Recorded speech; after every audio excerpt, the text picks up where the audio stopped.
2012-র পর প্রথমবার আইপিএলের প্রথম ম্যাচে জো পেল মুম্বই ইন্ডিয়ান্স। ঘরের মাঠে কলকাতা নাইট রাইডার্সকে 6 উইকেটে হারিয়ে দারুণ শুরু 5বারের চ্যাম্পিয়নদের। ওয়াংখেড়েতে 220 রান করেও হারতে হল অজিঙ্কা রাহানেদের। মরশুমের প্রথম ম্যাচেও 200-র উপর রান তাড়া করে জিতেছে রয়্যাল চ্যালেঞ্জার্স ব্যাঙ্গালোর। তবে কলকাতার হার অনেকগুলো প্রশ্ন তুলে দিল।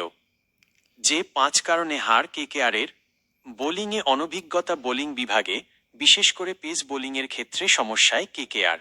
3বারের চ্যাম্পিয়নরা দলে পায়নি মুস্তাফিজুর রহমানকে। তার জায়গায় আসা ব্লেসিং মুজারাবানি প্রথম ম্যাচে অন্তত নজর কাড়তে ব্যর্থ। দলে থাকা অন্য বোলারদের মধ্যে বৈভব আরোরাকে দিয়ে বা কার্তিক ত্যাগীকে দিয়ে মুম্বই ইন্ডিয়ান্সকে হারানো কঠিন, আর সেটাই হয়েছে।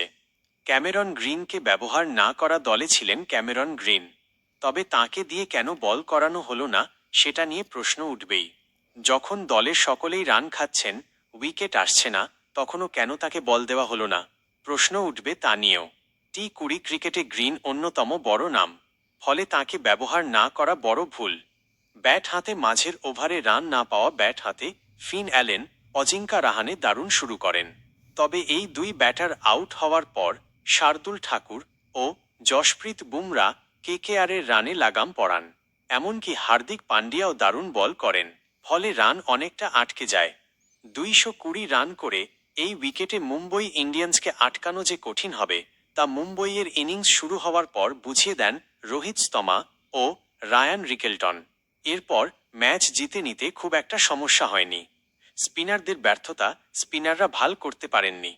ওয়াংখেড়ের পিচে যা সবসময়ই হয়ে থাকে।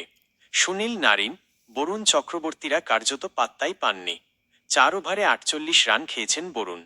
আর সুনীল নারিনকে দিয়ে পুরো কোটার ওভার করানোর সাহসই দেখাতে পারেননি stand in captain Rinku Singh.